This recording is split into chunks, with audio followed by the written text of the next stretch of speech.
Get your dirty hands off that seat. Jessica Morrison's voice cut like a blade. She yanked Robert Hayes backward by his collar. I'm sorry, ma'am. This is my seat. Your seat? She laughed in his face. Look at you, smell you. This is business class. For real people, not trash. I paid for this ticket, ma'am. Liar. She snatched his wallet, threw it down the aisle. Probably stole it like everything else your kind steals. Robert bent to retrieve it. His hands shook. She grabbed his face. Her palm exploded across his mouth. Blood sprayed. His glasses shattered on the floor. Robert stood there, silent. His cheek burned red. He was 72 years old, a retired postal worker. 3 rows ahead, a man in a Tom Ford suit stood abruptly. His jaw clenched tight. What happened next on Flight 447 would destroy more than one career. Robert Hayes didn't fight back. He simply stood there, blood dripping from his split lip. His hand pressed against the red marks on his cheek where her nails had dug in. He was a retired postal worker, 72 years old. He'd worn his best navy blazer today, the one Margaret had bought him for their 40th anniversary, 5 years ago, before cancer took her. In his shirt pocket, folded carefully, was a photo. Margaret smiling at their kitchen table, her reading glasses perched on her nose. That was 2 months before the diagnosis. Robert had saved $130 every month for half a year. No restaurants, no cable TV. He ate oatmeal for breakfast and sandwiches for dinner. All so he could fly business class once, just once, to see what it felt like. His granddaughter Maya was graduating from Northwestern. Top of her class, pre-med. She was the first in their family to finish college. Robert wanted to arrive feeling dignified, wanted to walk into that ceremony with his head high. Now his shirt was splattered with blood. Jessica Morrison watched him with satisfaction. She smoothed her blonde hair back into place, adjusted her name tag. 8 years she'd worked for Crown Atlantic Airlines. 8 years of dealing with passengers who thought they were special. She knew the rules. She made the rules in her cabin. Behind her, route manager Derek Sullivan approached. He was 41, thick neck, arms crossed. He'd gotten Jessica out of trouble before. 17 complaints in the last 2 years, all mysteriously closed. Everything okay here, Jess? His voice was casual, like this was routine. The passenger became aggressive when I asked for identification, Jessica said smoothly. He grabbed my wrist. I defended myself. A lie, but Derek nodded. He always did. 3 rows ahead in first class, Marcus Hayes sat perfectly still. He wore a charcoal Tom Ford suit, custom tailored, a Patek Philippe Nautilus on his wrist, 45 years old, clean-shaven. His Wall Street Journal lay folded on the tray table. He'd watched everything. When Robert boarded, Marcus had glanced up. Their eyes met for half a second. Marcus looked away immediately, deliberately. He turned back to his newspaper. Other passengers might have wondered why a son wouldn't greet his father. Why would he let an old man struggle with his bag alone? Marcus had his reasons. He pulled out his phone, typed quickly under the tray table where no one could see. Activate protocol, flight 447, document everything. He pressed send. Then he opened his recording app, set the phone on his armrest, camera facing backward. Sarah Carter stood in the galley. She was 32, a junior flight attendant, Korean-American. She'd worked with Jessica for 3 years, 3 long years. She'd seen this before. Different faces, same pattern. Last month, an Indian passenger questioned about his unusual food, made to throw it away. 2 months ago, a Hispanic woman accused of stealing a blanket, the blanket Jessica had handed her. 6 months ago, a black teenager removed for looking suspicious. He'd been reading a physics textbook. Sarah kept a folder on her personal laptop. Jessica Morrison, incidents. 23 documented cases, photos, witness statements, timestamps, every complaint filed, every complaint closed by Derek Sullivan, his signature on every dismissal form. She wanted to speak up now. Her mouth opened. Jessica shot her a look. Sharp. Warning. Sarah's mouth closed. She turned back to the beverage cart. Her hands trembled. Not yet. She needed someone who couldn't be silenced. Someone with power. Crown Atlantic Flight 447 was a Tuesday afternoon departure. Atlanta to Chicago. 2 hours and 15 minutes. Boeing 737. 16 business class seats. Cream leather. Mood lighting. Professional crew of 4. The airport was chaotic. Post-pandemic travel had exploded. Every flight was packed. The staff stretched thin. Complaints up 34% industry-wide. Airlines were hiring anyone with a pulse. Training was cut from 6 weeks to 3. Customer service scores plummeted. But Crown Atlantic had bigger problems. 6 months ago, they settled a discrimination lawsuit. $2.3 million. 3 black passengers removed from a flight to Miami. Suspicious behavior. They'd been lawyers attending a conference. The settlement included mandatory diversity training. Jessica had taken the online module, scored 71%. Passing was 70. She'd clicked through without reading. Finished in 18 minutes. Her personnel file showed the completion certificate. Nothing else. Crown Atlantic's CEO had sent a company-wide memo. Enhanced security protocols. Corporate speak for watch certain passengers more closely. Jessica had interpreted it her way. In the cockpit, Captain Reynolds reviewed the flight plan. 28 years of flying. He was 54. Gray at the temples. 2 daughters in college. He'd heard the commotion in the cabin, heard Jessica's raised voice, but cockpit doors stayed locked now. Post-9/11 protocol. He checked the passenger manifest on his tablet, scrolled through names. His finger stopped. Seat 1A. Marcus Hayes. Captain Reynolds' stomach dropped. He zoomed in, read the name 3 times. Marcus Hayes, CEO of Hayes Global Holdings, the company that had acquired 67% of Crown Atlantic Airlines 6 months ago. The buyout had been quiet, not yet public, but internal leadership knew. Reynolds had attended a briefing. Marcus Hayes' photo projected on the conference room screen. Our new majority shareholder. Treat him with utmost respect. Reynolds touched his intercom. Derek, this is the captain. Can you come to the cockpit? In business class, Derek Sullivan was already calling airport security. His radio crackled. Need passenger removal. Seat 4C, aggressive behavior. Assaulted crew member. The captain's voice interrupted. Derek, before you do anything, I need... Derek cut him off. Handled it, Captain. Just doing my job. He clicked off. 2 airport security officers arrived within minutes.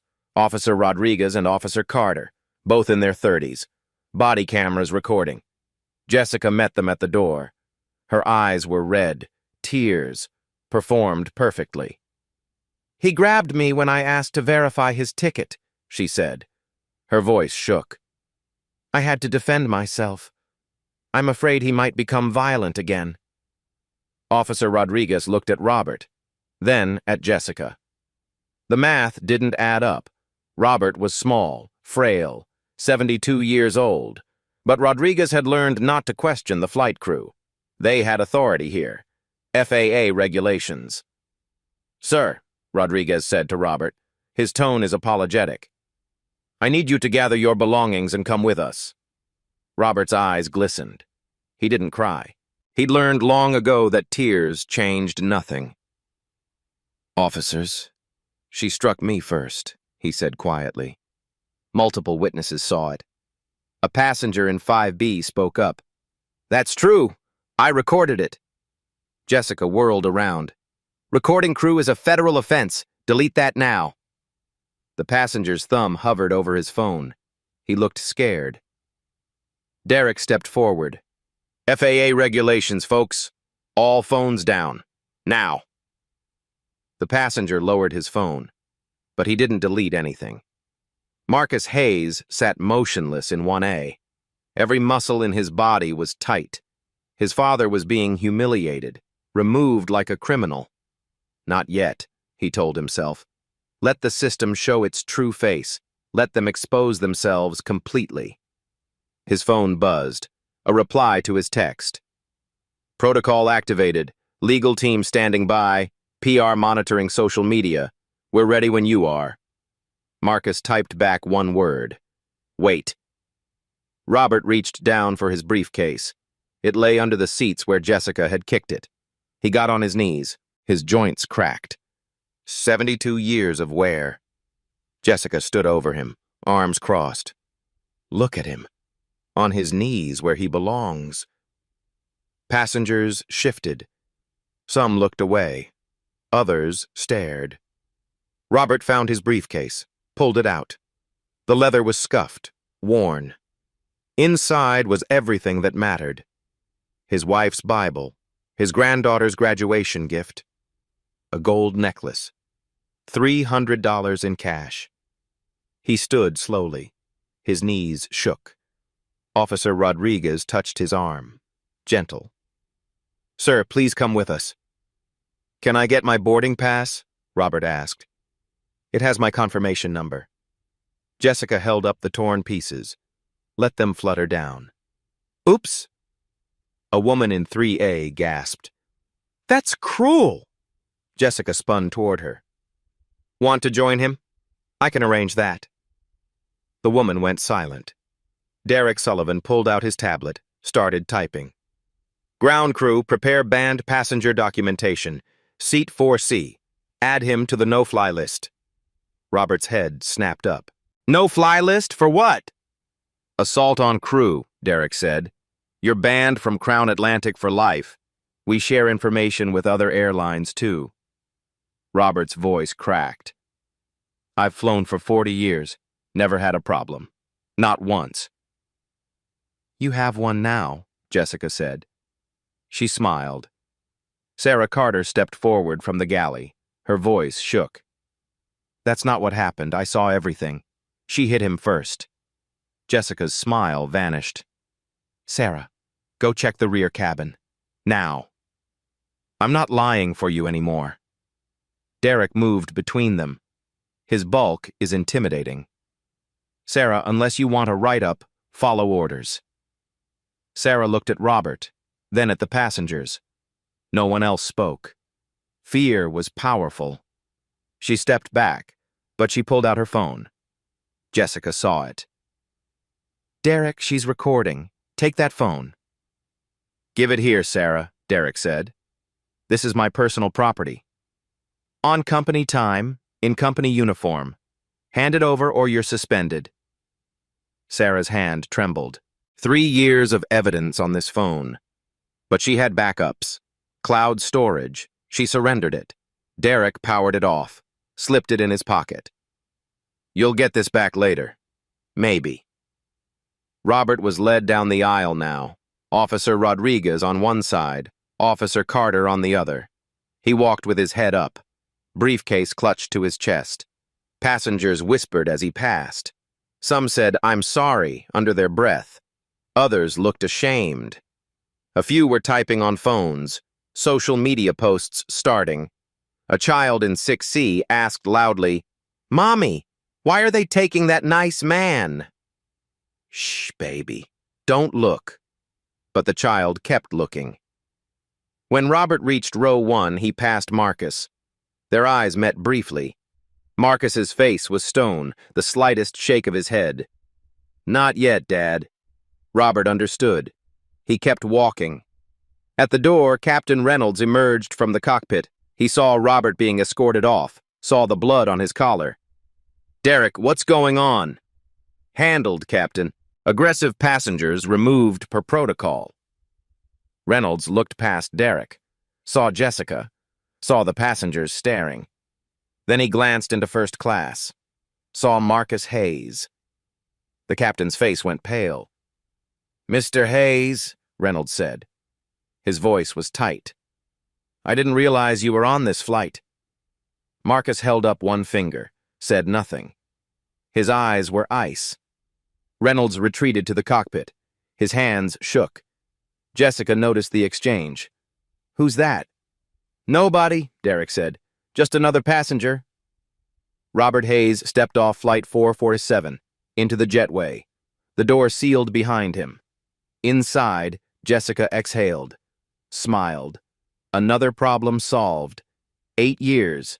No real consequences ever. Derek patted her shoulder. Nice work. Grab a coffee. In the galley, Sarah Carter cried quietly. She'd failed Robert, failed herself. Then her backup phone buzzed in her locker, the one Derek didn't know about. A text from an unknown number. I saw everything. Keep your evidence safe. Justice is coming. M.H. Sarah's breath caught. M.H. Marcus Hayes. She wiped her tears, stood straighter. In first class, Marcus opened his laptop, pulled up Crown Atlantic's internal server. His credentials gave him access to everything. Jessica Morrison's personnel file, 23 complaints, all closed, all signed by Derek Sullivan. His brother Michael worked in HR, both protecting each other. Marcus forwarded everything to his legal team, his PR team, his attorney. Then he typed one message. Prepare a full company audit. Reopen every discrimination complaint. He pressed send. The engines started. Cabin lights dimmed for departure. Jessica walked past first class, triumphant. Didn't even glance at Marcus. She had no idea her career had just ended. 3 passengers had already uploaded videos to Twitter. Hashtag forming. Hashtag Flight 447. One caption. Elderly black man assaulted by flight attendant for sitting in business class. 8 minutes online. 12,000 views. Comments flooding in. This is 2025? Sue them all. Who is this man? The plane began to push back from the gate. Jessica poured herself coffee, checked her lipstick in the galley mirror. Perfect. The aircraft door was sealed. The jetway had pulled away. Flight 447 was taxiing toward the runway. There was no turning back now. Jessica Morrison moved through the cabin with confidence. She checked the overhead bins, smiled at passengers in first class. Professional. Polished. Like nothing had happened. Derek Sullivan stood near the cockpit, his tablet open. He was typing the incident report, his version, the only version that would matter. Passenger in 4C became verbally aggressive when asked for identification. Made physical contact with senior flight attendant Morrison. Passenger removed for safety of crew and other passengers. Recommend permanent ban from all Crown Atlantic flights. He attached photos. Jessica's wrist. Red marks. Self-inflicted 30 seconds ago in the galley. No one had seen her do it. He pressed submit. The report went to Crown Atlantic's security division. To HR. To legal. Within the system, it would be processed, filed, and forgotten. Just like the 23 before it. In seat 12B, Amanda Richardson clutched her phone. She was 28, a journalist for the Atlanta Chronicle. She'd recorded everything. The slap, the blood, Robert's dignity. Her video was already uploaded, unlisted on YouTube. Link sent to her editor with a text. Breaking story. Elderly man assaulted on Crown Atlantic flight. Need legal review before we publish. Her editor replied immediately, Holy shit, get more footage. Interview witnesses when you land. This is the front page. Amanda looked around the cabin. Other passengers were typing furiously. Some were on calls, whispering urgently. The story was spreading. Uncontrolled. Viral. She opened Twitter. Searched #Flight 447. Her stomach dropped. 4 videos already posted. Different angles. The slap captured perfectly in all of them. Jessica's face is clear. Her name tag is visible. Her words are audible. This seat is not for your kind. Crawl for it. I don't care about your dead wife. The tweets were exploding. Retweets in the hundreds already. Comments filled with rage. This is horrific. Fire her immediately. I'm never flying Crown Atlantic again. Someone find out who that elderly man is. One account had freeze-framed Robert's face, posted it with, "Does anyone know this man? He deserves justice." Amanda's hands shook. This was bigger than a local news story. This was national, maybe international. In first class, Marcus Hayes scrolled through the same hashtag. His face remained neutral, but his jaw was tight. His phone buzzed, his head of PR. "Sir, we have a situation. Flight 447 is trending. Multiple videos of an assault. The victim appears to be an elderly black passenger. Crown Atlantic crew involved. This is going to explode. Do we have a statement ready?" Marcus typed back, "No statement yet. Monitor closely. Prepare a crisis response team. I'll advise you in 30 minutes. Another text came in, his chief legal officer. "Marcus, I've reviewed the videos. Clear assault, potential hate crime. If Crown Atlantic doesn't act immediately, we're looking at massive liability. Federal investigation likely. Stock will tank." Marcus knew all of this. He'd known it the moment Jessica's hand struck his father's face. He typed a response. "Compile everything. Every complaint against this employee. Every similar incident in the past 2 years. I want names, dates, witnesses. Have it ready when we land." His lawyer replied, "Already on it. This is bad, Marcus. Really bad." Marcus allowed himself a small smile. Yes, it was bad. For Jessica, for Derek, for everyone who'd enabled this system. But it was necessary. Sarah Carter sat in the jump seat near the rear galley. Her backup phone was hidden in her hand. She was texting her sister. "They took my work phone, but I have everything backed up. 3 years of documentation. Jessica has done this 23 times, all to passengers of color, all complaints closed by the same manager. His brother works in HR. They protect each other." Her sister replied, "Sarah, you need to go public. Now, before they bury this too." Sarah's fingers hovered over the keyboard. She'd been scared for so long, scared of losing her job, her income, her work visa status. But Robert Hayes's face kept appearing in her mind, the dignity, the quiet strength, even as they dragged him off. She opened her cloud storage, downloaded her entire Jessica Morrison incidents folder. 23 cases, photos, audio recordings, witness statements, emails showing complaints filed and mysteriously closed. She attached it all to an email, addressed it to Crown Atlantic's board of directors, every single member. Their email addresses weren't public, but Sarah had access to internal directories. Subject line, "Pattern of racial discrimination, Flight Attendant Jessica Morrison, urgent review required." Her finger hovered over send. Not yet. Wait until landing. Wait until she was off company property. They couldn't fire her if she was already home. She saved it as a draft. Jessica appeared in the galley, poured herself more coffee, saw Sarah sitting there. "You okay, Sarah?" Her voice was syrupy. False concern. "I'm fine." "Good. Because I'd hate for you to do something stupid, like talking to passengers about what happened, or posting on social media. That would be a terminable offense." "I understand." "Do you? Because I've gotten people fired before. It's easier than you think."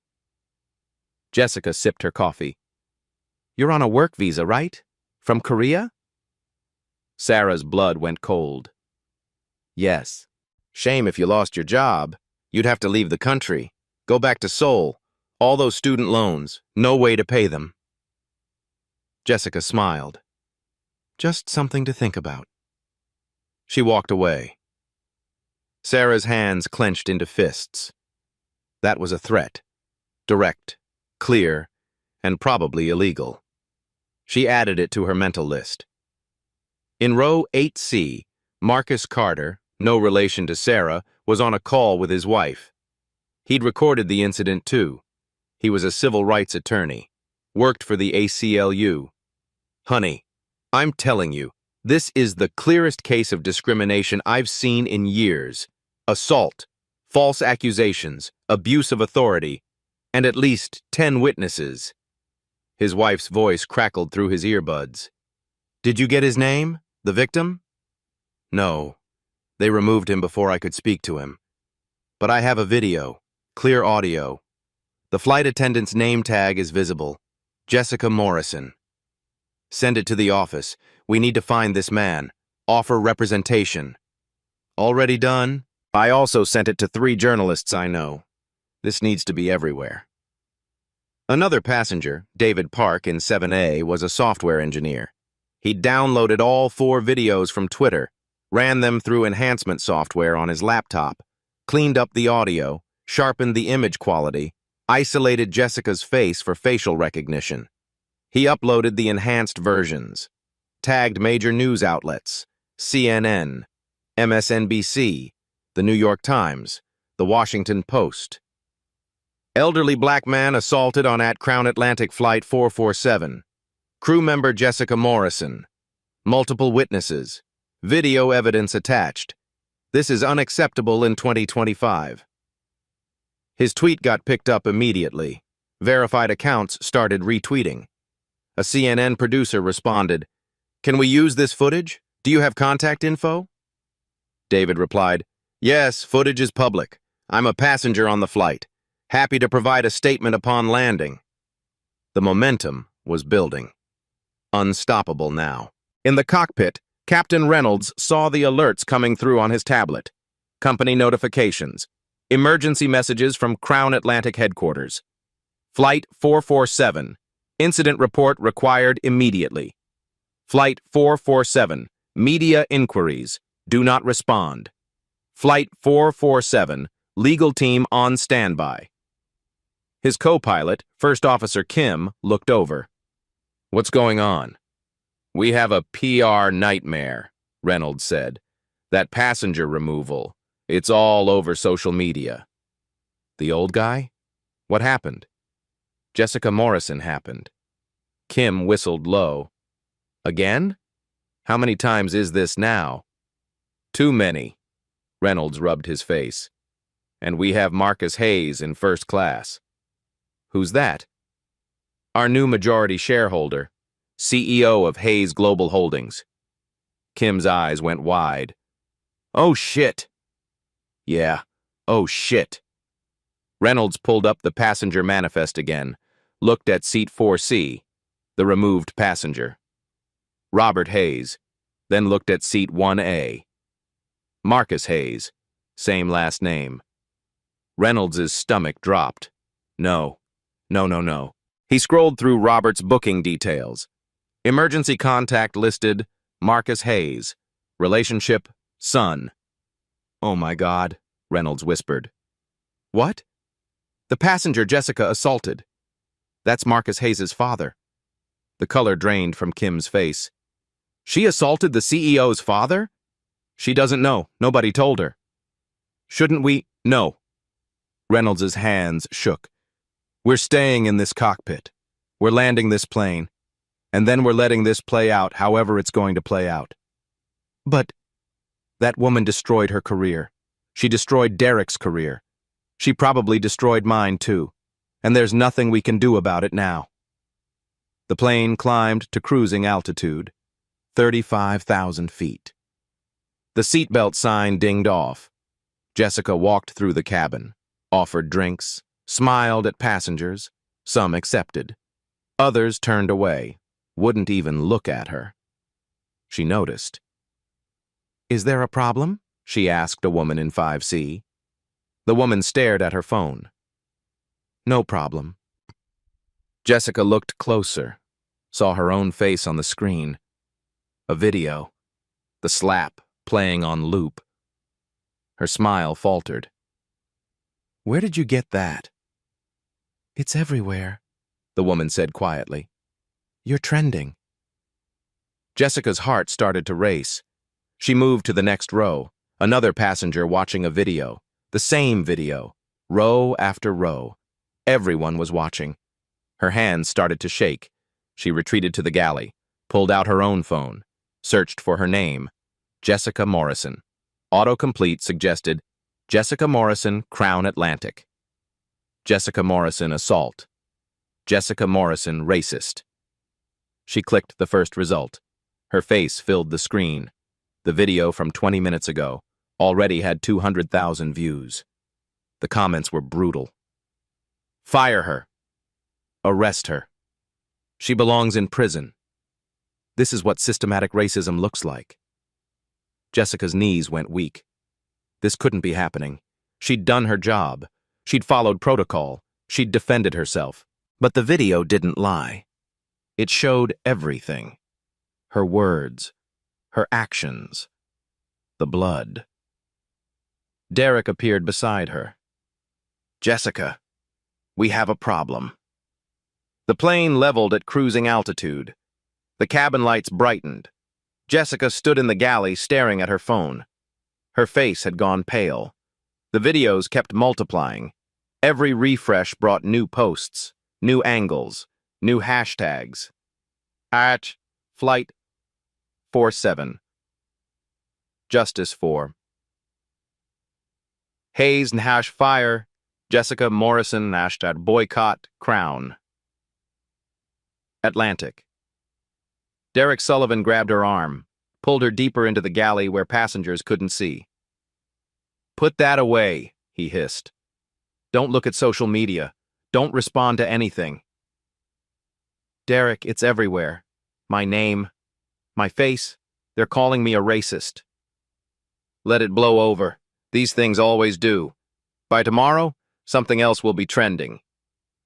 But Derek's own hands were shaking. His phone kept buzzing. Messages from his brother Michael in HR. Derek, what the hell happened on your flight? Legal is asking questions. The board is freaking out. Call me now! Derek silenced his phone, shoved it in his pocket. Jessica grabbed his sleeve. What do we do? Nothing. We land. We file our reports. We go home. This will disappear. But his voice lacked conviction. The intercom clicked on. Captain Reynolds' voice filled the cabin. Ladies and gentlemen, from the flight deck, we're at our cruising altitude of 35,000 feet. Flight time to Chicago will be approximately 1 hour and 40 minutes. A pause, longer than normal. Before we begin our beverage service, I need to address something. Jessica's head snapped up. I've been made aware of an incident during boarding. I want to assure all passengers that Crown Atlantic takes such matters very seriously. A full investigation will be conducted upon landing. Jessica felt the cabin's eyes turning toward her. Every passenger knew. Everyone had seen. Additionally, Reynolds continued, his voice tight, I've been informed that we have a distinguished guest aboard today, Mr. Marcus Hayes, CEO of Hayes Global Holdings. The cabin went silent. Jessica's brow furrowed. That name. Why did it sound familiar? Derek's face had turned gray. For those unaware, Reynolds said, Hayes Global Holdings recently became the majority shareholder of Crown Atlantic Airlines. Mr. Hayes now oversees all operations, personnel decisions, and company policy. Jessica's knees buckled. She grabbed the galley counter. No. Mr. Hayes has requested to address the cabin. I'm turning over the intercom now. The click of the mic switching hands. Then a new voice. Deep, controlled, cold. Good afternoon. My name is Marcus Hayes. In seat 1A, Marcus stood. He held the cabin phone. His eyes swept across business class, landing on Jessica, locking there.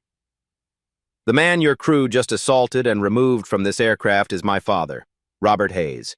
Collective gasps rippled through the cabin. Jessica's hand flew to her mouth. Her eyes went wide. She looked at Derek. He was frozen, paralyzed. Marcus continued. His voice never wavered. Each word is precise, measured. My father is a 72-year-old veteran. He served in Vietnam. He worked for the United States Postal Service for 40 years. He's never been arrested, never had a complaint filed against him. He's never missed a bill payment in his life. Passengers were leaning forward, hanging on every word. 6 months ago, I told my father I wanted to buy him a business class ticket to fly to my daughter's graduation, his granddaughter, Maya Hayes. She's graduating from Northwestern, pre-med, top of her class. Marcus's voice tightened slightly, emotion breaking through. My father refused. He said he'd buy his own ticket, said he'd saved his whole life to provide for his family. He wanted this one thing for himself, to sit in business class just once, to feel like his hard work meant something. Silence. Complete silence. I was supposed to meet him at the airport, but I decided to surprise him. I booked myself on the same flight, first class. I wanted to see his face when he experienced the comfort he'd earned. Marcus paused. Let that sink in. Instead, I watched a member of this airline's crew verbally abuse him, physically assault him, accuse him of theft, of lying, of not belonging. His eyes never left Jessica. I watched her destroy his ticket, kick his belongings, mock his dead wife, and then strike him in the face, hard enough to draw blood, hard enough to break his glasses. A woman in row 6 started crying. I watched airport security remove my father like a criminal, while the woman who assaulted him stood there smiling. Marcus lowered the phone slightly, spoke directly to the cabin now, not through the intercom. Some of you are wondering why I didn't intervene. Why did I let it happen? He stepped into the aisle. Because I needed to see it. All of it. I needed to watch the system expose itself. I needed to see how far it would go, how many people would stay silent, how many would participate. He walked slowly toward business class, toward the galley, toward Jessica. And now you're all witnesses. You've all seen it. You can't unsee it. You can't pretend it didn't happen. Derek moved to block his path. Mr. Hayes, I think we should discuss this privately. Step aside, Derek. Sir, if we could just step aside. The command was absolute. Derek moved. Marcus reached the galley. Jessica backed against the counter. Her face was tear-streaked. Her hands shook. Mr. Hayes, I didn't know. I swear I didn't know he was your father. Marcus stared at her, long and hard. That's the problem, Jessica. You didn't need to know, because it shouldn't matter. Whether he's my father or a stranger, whether he's a CEO or a janitor, he deserved basic human dignity. His voice dropped lower, more dangerous. But since we're discussing what you didn't know, let me educate you. He pulled out his phone, turned it toward the cabin, projected his screen onto the overhead monitors using the aircraft's Wi-Fi system. A document appeared. Jessica Morrison's personnel file. 23 complaints filed against you in the past 3 years, all involving passengers of color, all mysteriously closed without investigation. He scrolled. Names appeared, dates, incidents. Passenger Zhao, Chinese American. You accused him of speaking too loudly in Mandarin, had him moved to the rear of the plane. Passenger Martinez, Hispanic. You accused her of stealing a blanket, the blanket you had given her. Passenger Johnson, black teenager. You had him removed for suspicious behavior. He was reading a physics textbook. Each name hit like a hammer. Passengers gasped. Some pulled out their phones, recording everything. Passenger Williams, Passenger Rodriguez, Passenger Kim, Passenger Abu Baker. The list went on and on. Every single complaint filed. Every single complaint closed. All signed off by the same person. Marcus turned to Derek. Derek Sullivan, route manager. Your signature on every dismissal, every cover-up. Derek's mouth opened. Nothing came out. And do you know who processed these dismissals in HR? Who made sure they never reached the ethics board? Marcus pulled up another file. Michael Sullivan, Derek's brother, HR compliance officer, brotherly loyalty, systematic corruption. The cabin erupted in angry murmurs. Sarah Carter appeared from the rear galley. She'd been listening to everything. She walked forward, stood beside Marcus. I can confirm all of this, she said. Her voice is steady now, strong. I've been documenting Jessica's behavior for 3 years. I have recordings, photos, witness statements from other crew members too scared to speak up. She pulled out her backup phone, held it up. I have evidence of 23 incidents. I filed reports after each one. Every report was dismissed. I was told to stay quiet or face termination. Marcus nodded at her. Sarah Carter, you're now acting route manager, effective immediately. Your first task is to cooperate with the independent investigation I'm ordering. Sarah's eyes widened. Sir, You chose integrity over comfort. That's the kind of leadership this airline needs. He turned back to Derek. Derek Sullivan, you're terminated. Effective immediately. Security will escort you off this aircraft when we land. Your brother Michael is also terminated. Both of you will be referred to the Department of Justice for obstruction of justice and civil rights violations. Derek's face went red. You can't just... I have a contract. Your contract includes a morality clause. You violated it 23 times that we can prove. Probably more. My legal team will be in touch. Marcus turned to Jessica. She was sobbing now, mascara running. Her perfect image was destroyed. Jessica Morrison, you committed assault. On camera, with multiple witnesses. Captain Reynolds will contact the Chicago Police Department. You will be arrested upon landing. Please, Jessica choked out. I didn't mean... I was just doing my job. Your job is customer service, not racial profiling, not assault. Marcus pulled out his phone, made a call, put it on speaker. It rang twice. Hello? Robert's voice, confused, tired. Dad, it's Marcus. I'm on the plane. Everyone can hear you. Son? What's going on? I need you to come back to the gate. I'm having them turn the plane around. Silence on the other end. Marcus, you don't need to do this. I'm fine. I'll catch the next flight. No, Dad. You're catching this flight, in the seat you paid for, with the dignity you deserve. Robert's voice cracked. Son? Trust me, Dad. Please. A long pause. Then, okay, I'm still in the terminal. Marcus hung up, turned to Captain Reynolds, who had emerged from the cockpit. Captain, return to the gate. We're boarding one additional passenger. Reynolds nodded immediately. Yes, sir. Returning to gate now. The plane banked. Passengers felt the turn. Confusion rippled through the cabin. Jessica slumped to the floor, sobbing. Derek stood frozen, useless. Marcus addressed the entire cabin. Ladies and gentlemen, I apologize for this delay, but some things are more important than schedules. Dignity, justice, accountability. He paused. Crown Atlantic Airlines has a problem. A systematic problem. For too long, complaints about discrimination have been ignored, buried, dismissed. That ends today. He pulled up another screen on the monitors.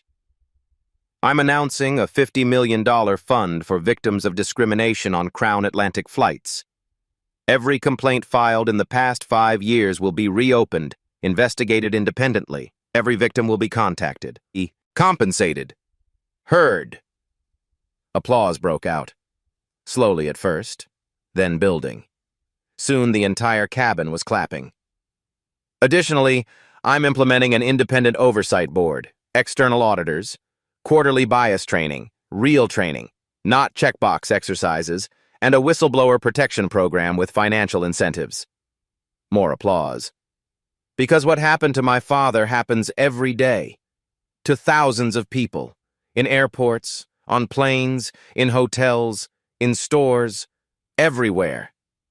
And it only stops when we decide it stops. The plane touched down, rolled back to the gate. The jetway extended. The door opened. Robert Hayes stood there, His shirt was still blood-stained. His face was bruised, but his head was high. Marcus walked to the door, met his father. They embraced. The entire cabin stood, applauded, cheered. Robert's eyes welled up. He looked at all these strangers, clapping for him, for his dignity, for justice. Jessica remained on the galley floor, destroyed. Derek stood against the wall, powerless. Marcus led his father to seat 4C, the seat he'd paid for. Then Marcus made an announcement. "Actually, Dad, you're sitting in first class, seat 1B, next to me." He upgraded Robert on the spot, led him to first class, seated him in the cream leather. A flight attendant, not Jessica, brought champagne. "With the airline's deepest apologies, Mr. Hayes." Robert took the glass, looked at his son.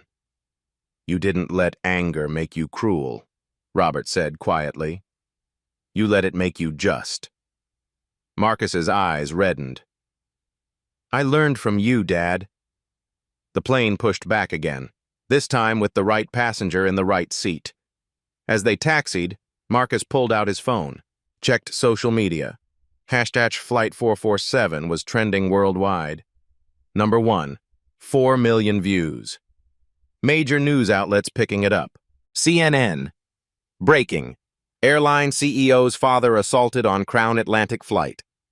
MSNBC. Shocking video shows. Elderly black man attacked by flight attendant. New York Times. Discrimination investigation launched after viral video. The story was everywhere. Justice was being served, publicly, undeniably, and it was only the beginning. 48 hours later, Jessica Morrison sat in a Chicago police station, her hands cuffed to a metal table. Her lawyer beside her looked exhausted. The charges: assault and battery, federal interference with flight crew duties. The irony was sharp. She'd accused Robert of the crime she committed. Bail was set at $50,000. She couldn't afford it. Her bank account held $6,000. Her credit cards were maxed. She'd been fired before the plane landed. Her flight attendant license was suspended.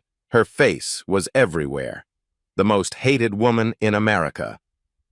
Derek Sullivan faced similar charges, plus conspiracy to obstruct justice. His brother Michael was arrested at Crown Atlantic headquarters. FBI agents walked him out in handcuffs. Employees filmed it, posted it online. Justice served in real time.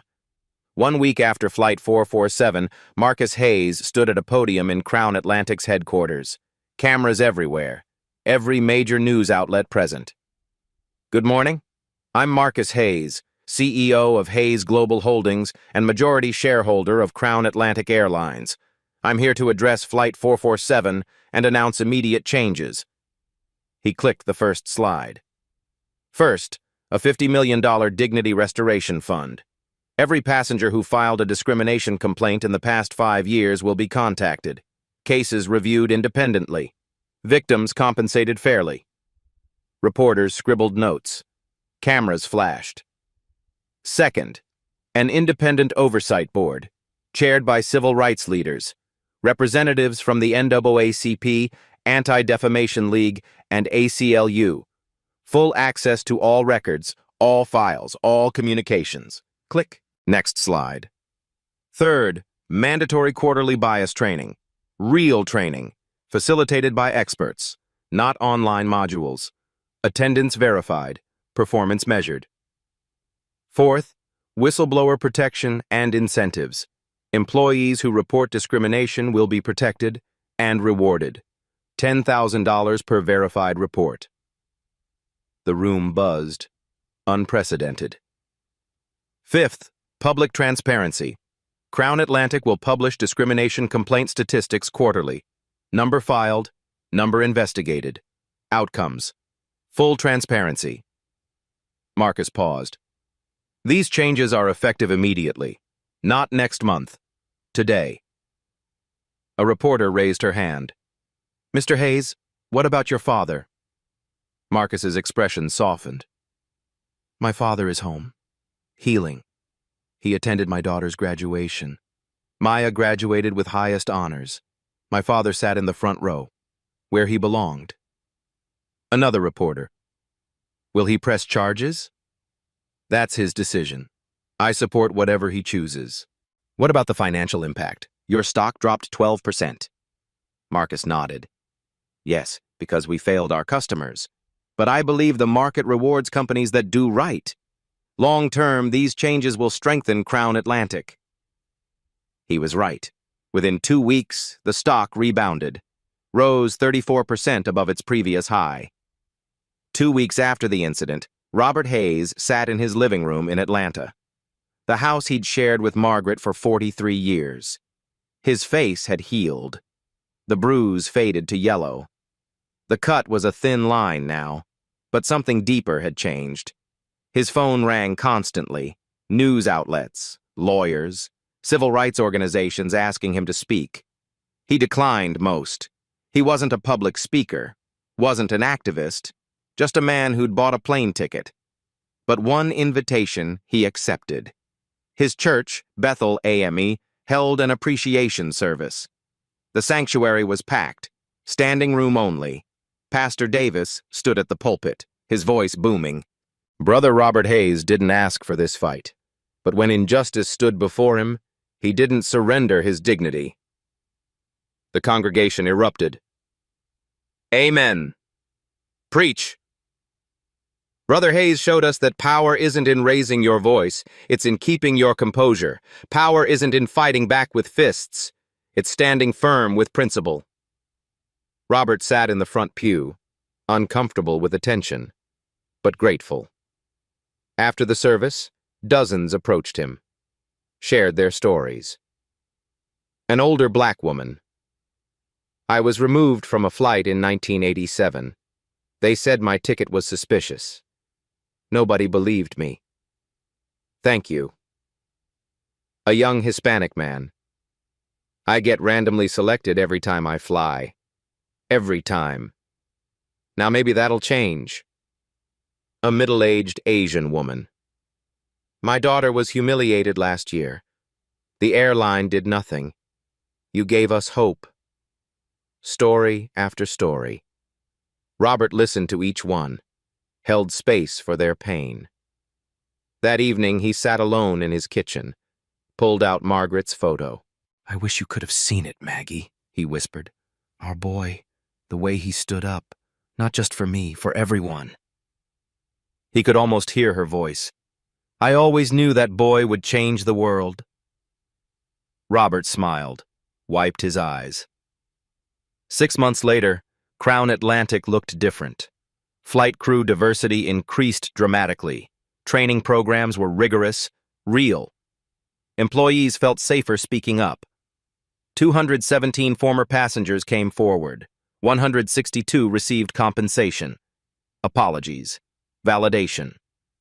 The Department of Transportation launched an industry-wide investigation. 5 other airlines showed similar patterns. Congressional hearings scheduled. Senator Williams from California. The Hayes incident wasn't isolated. It was systemic failure. We're introducing the Robert Hayes Fair Travel Act. The bill gained bipartisan support. Injustice caught on camera united people. Sarah Carter sat in her new office, VP of Employee Relations, a title she'd never imagined. She'd become the face of corporate whistleblowing, featured in Time magazine. The flight attendant who wouldn't look away. Her bystander to upstander training program was implemented across Crown Atlantic. Then 12 other airlines adopted it. Change was happening, slowly, imperfectly, but undeniably. Jessica Morrison, 6 months into court-mandated therapy, sat across from Dr. Patterson. When did you first feel superior to others based on race? The therapist asked. Jessica broke down. Years of unchallenged beliefs, her father's racist views. She'd never questioned them. She attended a restorative justice circle. Robert chose to participate. Jessica, crying, I can't undo what I did. I can't give you back your dignity. Robert looked at her steadily. You never took it. You just tested it. The question is, what you do now. Jessica began volunteering with a racial justice organization. The road was long, but she'd taken the first steps. Redemption wasn't forgiveness. It was accountability plus change. 1 year after Flight 447, Robert Hayes boarded another Crown Atlantic flight. Same route, Atlanta to Chicago. His heart beat faster than he'd like. Last time, he'd been assaulted, humiliated, removed. But Maya's white coat ceremony was tomorrow. Medical school. She was becoming a doctor. He stepped onto the aircraft. The crew recognized him immediately. "Mr. Hayes?" The flight attendant, James Washington, extended his hand. "It's an honor to serve you today, sir." The captain emerged. "Mr. Hayes, welcome aboard. If you need anything, please let us know." Robert found his seat. 4C, the same seat. But everything was different. The crew was diverse, professional, kind. New policies posted: dignity, respect, justice. He settled in. A text from Marcus appeared. "Dad, I reserved the seat next to you, but left it empty, with a rose. For Mom." Robert looked. Seat 4B, empty. A white rose on the tray table. A small plaque, "In memory of Margaret Hayes." Tears streamed down his face. The plane pushed back. Engines hummed. Robert closed his eyes. He could feel Margaret beside him, could hear her laugh, could sense her pride. This seat, this moment, this victory, it was for her, for them, for everyone who'd been told they didn't belong. The plane lifted into the sky. Robert Hayes flew in dignity. Finally, completely. This story isn't about one flight attendant or one airline. It's about the systems we build, and the courage required to dismantle them when they fail our most vulnerable. Robert Hayes never raised his voice, never responded with violence, never abandoned his principles. His weapon was unwavering dignity. In an interview 6 months later, Robert said something that went viral again. "They can take your seat, your briefcase, even your pride. But your dignity? That's yours to keep or give away. I chose to keep mine." Those words were shared 2 million times, printed on posters, quoted in sermons, taught in classrooms, because dignity isn't given, it's maintained. Even when others try to strip it away. Sarah Carter's role shows us something equally powerful.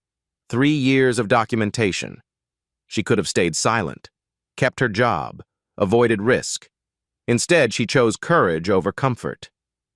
If you see something, record it, report it. Refuse to be complicit, she said in her Time interview. Statistics show 67% of discrimination incidents have witnesses who stay silent. Fear of retaliation, fear of confrontation, fear of being wrong. But what if just 10% spoke up? The system would collapse, because abuse of power requires silence to survive.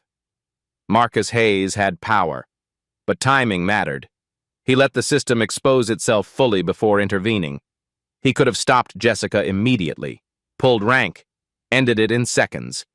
But then only Jessica would have faced consequences. The system protecting her would have remained hidden. Marcus used power not for revenge, but for reform. "Power isn't about dominance," he said at Harvard Business School. "It's about protection. Use yours to shield, not to strike." Power wielded for personal satisfaction is tyranny. Power wielded for systemic change is justice. What about Jessica Morrison? What about redemption? 6 months of therapy. Restorative justice circles. Volunteering with racial justice organizations. She's doing the work. But redemption isn't erasing the past. It's refusing to repeat it. It's not an absolution. It's accountability plus sustained change. Jessica lost her career, faced criminal charges, became a public example. Those were necessary consequences. But after the consequences, we can offer a path forward. Not forgiveness, not forgetting, but the possibility of becoming better. So what do we do? How do we create change? 5 individual actions matter. First, document. Your phone camera is an accountability tool. Record incidents. Save evidence. Second, speak up. Break the silence. Support victims publicly. Your voice adds weight.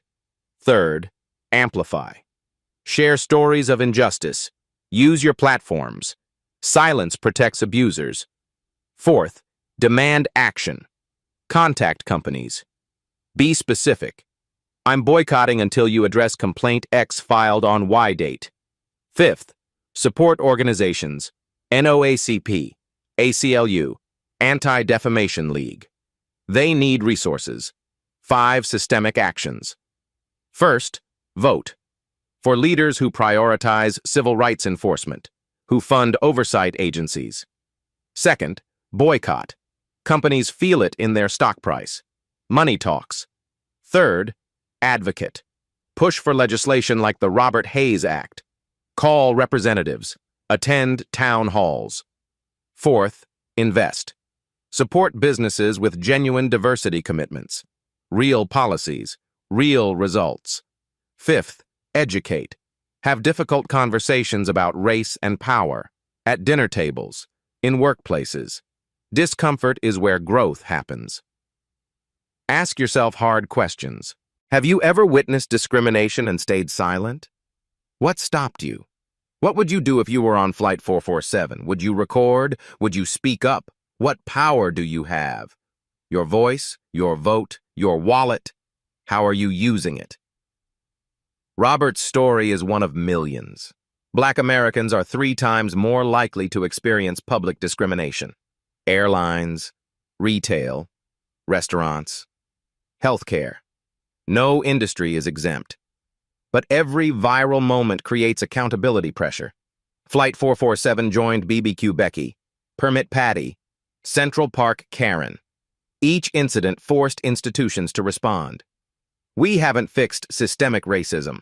One CEO, one airline, one viral video won't end centuries of injustice. But every Robert Hayes who refuses to surrender dignity moves the needle. Every Sarah Carter who refuses to stay silent moves it further. Every Marcus Hayes who refuses to hoard power moves it more. Slowly, painfully, but undeniably. Margaret Hayes used to say, "Baby, the arc of history is long, but it bends toward justice." Robert finally understands. It doesn't bend by itself. We bend it. One dignified moment at a time. So here's my question to you. When your moment comes, and it will come, will you be the person who speaks up? Or the person who looks away? Because Flight 447 taught us something no video could capture. Justice isn't a spectator sport. It requires all of us. If this story moved you, share it. Not for likes, not for views. Share it because someone in your network needs to hear that their dignity matters, that their voice matters, that they matter. Leave a comment. Tell us your story. When did you speak up? When did you stay silent? What will you do differently next time? Subscribe. Because stories like this need to be told. Dignity needs to be defended. Justice needs to be demanded. Your moment is coming. Be ready. Justice. For Mr. Hayes. Dignity matters. Speak up.